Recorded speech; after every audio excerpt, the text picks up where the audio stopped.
एग्रीमीटर में आप सभी का स्वागत है। आज के इस शो में हम लोग सरसों के बाजार पर चर्चा करेंगे और सरसों पर बातचीत करने के लिए हमारे साथ जुड़ रहे पृथ्वी फिनमार्ट के डायरेक्टर और कमोडिटी करेंसी के research head Manoj Kumar Jain ji. Sir नमस्कार, स्वागत है आपका द बोनस में।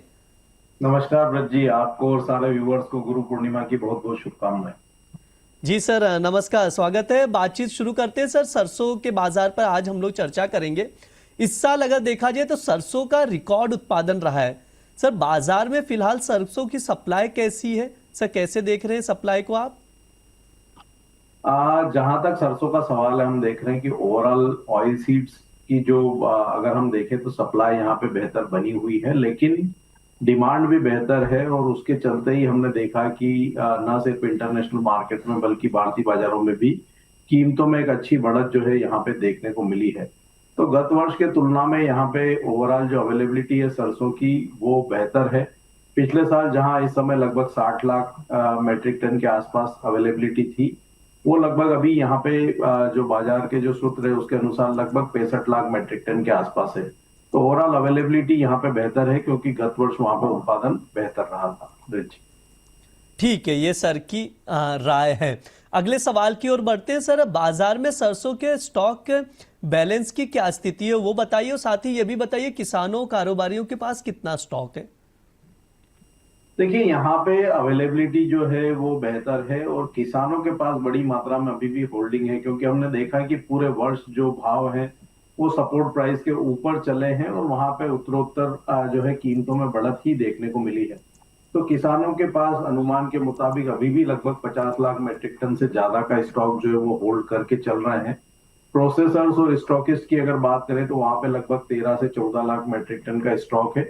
और जो सरकारी एजेंसियां हैं वहां पे लगभग 50,000 60,000 मेट्रिक टन का स्टॉक है। तो सरकारी एजेंसियों के पास अभी वहां पे अवेलेबिलिटी कम है, लेकिन किसान और प्रोसेसर्स और स्टॉकिस्ट मिला करके अभी भी वहां पे लगभग 64 से 65 लाख मेट्रिक टन का स्टॉक एक अनुमानित जो है बताया जा रहा है।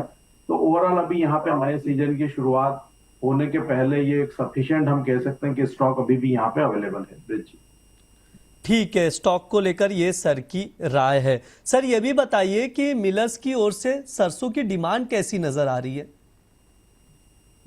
डिमांड ओवरऑल बेहतर है, क्योंकि हम देख रहे हैं कि इंटरनेशनल मार्केट में कीमतें यहाँ पे बेहतर बनी हुई है। अगर हम सोयाबीन सीड की बात करें तो हमने गत सप्ताह कीमतों को वहां पे 12 महीने के उच्च स्तर पर इंटरनेशनल मार्केट में जाते हुए देखा था। ग्लोबल अनसर्टेनिटी बनी हुई है, तो उसके चलते खाने के तेलों में भी मजबूती है, क्योंकि कच्चे तेल की कीमतें पिछले सप्ताह $100 के स्तर तक पहुंच गई थी। तो ओवरऑल यहाँ पे अगर हम देखें तो जो डिमांड है वो बेहतर है और मंडियों में जो अराइवल्स है वो भी अभी यहाँ पे बेहतर बने हुए हैं। तो कहीं ना कहीं सप्लाई की जो साइड है वो बेहतर है, क्योंकि किसानों के पास काफी बड़ी मात्रा में अभी भी स्टॉक मौजूद है। और जैसे जैसे हम देख रहे हैं कि वहां पे कीमतों में बढ़त आती है, वहां पे ग्रेजुअली जो है सप्लाई किसानों की तरफ से बढ़ती हुई नजर आती है। तो सप्लाई साइड बेहतर है, डिमांड भी बेहतर है, क्योंकि यहाँ पे अभी हम देखें तो सरसों के तेल का एक बड़ा सीजन था, जो हम कह सकते हैं कि जो पिकल जो इंडस्ट्री है उनकी बेहतर डिमांड थी। तो ओवरऑल डिमांड बेहतर है, अराइवल भी बराबर है। तो ओवरऑल अगर हम सिनारियो देखें सरसों का तो यहाँ पे सप्लाई और डिमांड दोनों बेहतर बनी हुई है। ब्रिज जी, सर अगले सवाल की ओर बढ़ते हैं। इस साल खाद्य तेल इंपोर्ट बढ़ने की भी संभावना है, उसका सरसों की डिमांड पर क्या असर पड़ेगा सर? देखिए, यहाँ पे खाद्य तेलों की जो कीमतें पूरे वर्ष उच्च स्तर पर बनी रही, उसने सरसों इंडस्ट्री को बड़े रूप में सपोर्ट किया। जहां हम देखते थे कि सरसों के जो अराइवल्स स्टार्ट होती थी मंडियों में, कीमतें सपोर्ट प्राइस के नीचे चली जाती थी। लेकिन हमने देखा कि ऑयल सीड्स और एडिबल ऑयल की कीमतें उच्च स्तर पर बनी रहने से सबसे बड़ा जो फायदा है वो सरसों की इंडस्ट्री को हुआ, क्योंकि कहीं ना कहीं यह हम कह सकते हैं कि जो है भारतीय हम कह सकते हैं कि प्रोडक्ट है। तो ऐसे में यहाँ पे बेहतर क्वालिटी का उत्पाद अगर भारत में ही मिलता है तो उसकी डिमांड भी बेहतर रहती है, और कहीं ना कहीं वो उच्च जो कीमतें हैं इंटरनेशनल मार्केट में, उसके चलते भारतीय बाजारों में भी उनकी कीमतों को सपोर्ट करती है। तो ओवरऑल जो वैल्यू चेन है उसके लिए ये हम कह सकते हैं कि बेहतर साल रहा, न सिर्फ स्टॉकिस्ट के लिए या प्रोसेसर्स के लिए, बल्कि किसानों के लिए भी हम देखते हैं कि बेहतर साल रहा है। तो उसके चलते हमने देखा कि इंटरनेशनल मार्केट में जो ओवरऑल ऑयल सीड्स की कीमतें ऊपर थी, तो भारतीय बाजारों में भी यहाँ पे सरसों की कीमतें पूरे वर्ष बेहतर भाव जो है वो किसानों को देती हुई नजर आई, और अभी भी हम देख रहे हैं कि जयपुर की मंडी के भाव 8,200 के ऊपर बने हुए हैं। तो अगला क्रॉप ईयर भी जो है सरसों के लिए बेहतर रह सकता है। तो ओवरऑल वैल्यू चेन को इस वर्ष ऊंची जो है ऑयल सीड्स और एडिबल ऑयल की कीमतों का सपोर्ट यहाँ पे मिलता हुआ नजर आया। ब्रज जी, सर ये भी समझाइए कि मौजूदा समय में सरसों मील की एक्सपोर्ट डिमांड की क्या पोजीशन है?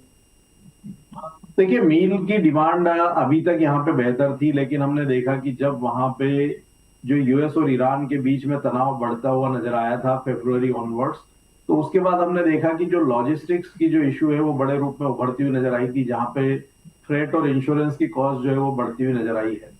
अब ग्रेजुअली हम देख रहे हैं कि यहाँ पे जो है आने वाले समय में इसमें कुछ ईज देखने को मिल सकता है, जैसा कि गत सप्ताह के आखिर में हमने देखा था कि यूएस और ईरान के बीच में जो स्ट्राइक्स है वो रुकते हुए नजर आए थे। तो अगर आने वाले समय में यहाँ पे जो युद्ध है वो थमता है और शिपिंग जो ऑपरेशन है वो नॉर्मलाइज होते हैं, तो निश्चित रूप से जो हम कह सकते हैं कि जो सरसों मील है उसके एक्सपोर्ट में भी जो है सुधार देखने को मिले। ठीक है, ये सर की राय है। अब थोड़ा सा हम लोग प्राइजेस पर चर्चा कर लेते हैं। सर बीते एक महीने में देखा जाए तो सरसों की कीमतों में मजबूती देखने को मिली है। सर शॉर्ट टर्म नजरिए से सरसों के प्राइजेस का क्या आउटलुक रहेगा? मीडियम टर्म के अकॉर्डिंग क्या आउटलुक रहेगा? कीमतों में और तेजी आ सकती है या फिर भाव यहां रुकेंगे? सर आपकी क्या राय है? थोड़ा सा प्राइस आउटलुक दे दीजिए, medium to short to medium term. देखिए शॉर्ट टर्म में यहाँ पे हमने एक अच्छी बढ़त देखी है, और अभी यहाँ पे ऑयल सीड्स की सोइंग भी स्टार्ट हुई है, जहाँ मध्य प्रदेश, राजस्थान और महाराष्ट्र में हमने देखा कि सोयाबीन की सोइंग हो रही है। वहीं गुजरात में हम ग्राउंडनट की भी सोइंग वहां पे होते हुए देख रहे हैं। तो अभी तक सोइंग के नंबर बेहतर हैं, और उसको देखते हुए शॉर्ट टर्म में मार्केट एक दायरे में रह सकता है, जहां रेंज 8,000 से 8,350 की रह सकती है। वहीं अगर यहाँ पे कुछ डेफिशिएंसी रहती है या कहीं एक्सेसिव रेनफॉल होता है जिसके चलते जो खरीफ का उत्पादन अगर प्रभावित होने की संभावना बनेगी, तो ऊपर में हमारा मानना है कि 8,500 8,550 तक भी जो है सितंबर आखिर तक एक बार सरसों के भाव जा सकते हैं। तो शॉर्ट टर्म में एक दायरे में मार्केट रहेगा, लेकिन सितंबर तक एक बार कीमतें 8,500 के स्तर को छू सकती है। ठीक है, ये सर की ओर से प्राइजेस को लेकर राय निकल कर आ रही है। सर एक आखिरी सवाल रहेगा, अगर किसी को एग्री कमोडिटी में अभी पोजीशन बनानी हो तो आपकी तरफ से टॉप एग्री कॉल्स क्या कुछ रहेंगे?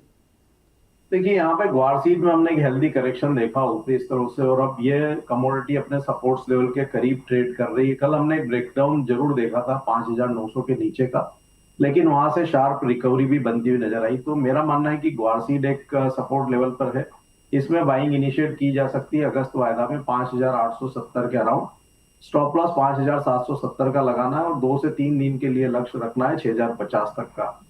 साथ ही हम देख रहे हैं कि यहाँ पे जीरे में एक पॉजिटिव ट्रैक्शन बना हुआ है। हमने बाकी मसालों में करेक्शन देखे थे, लेकिन जीरे में एक स्टेबिलिटी नजर आ रही है। तो यहाँ पे सितंबर मंथ के कॉन्ट्रैक्ट में बाय की सलाह रहेगी।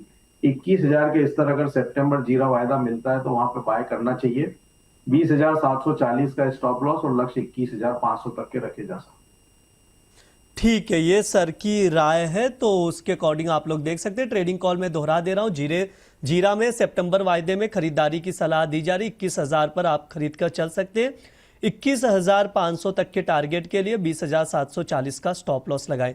इसके अलावा एक और कॉल दिया गया है सर की तरफ से, जहां पर आप लोग नजर बनाकर चल सकते हैं। ग्वार सीड, इस काउंटर को जरूर ट्रैक कीजिए आप लोग। अगस्त वायदा 5,870 पर लॉन्ग करके चल सकते हैं। 6,050 तक के टारगेट के लिए 5,770 का स्टॉप लॉस आप लोग जरूर मेंटेन कीजिए।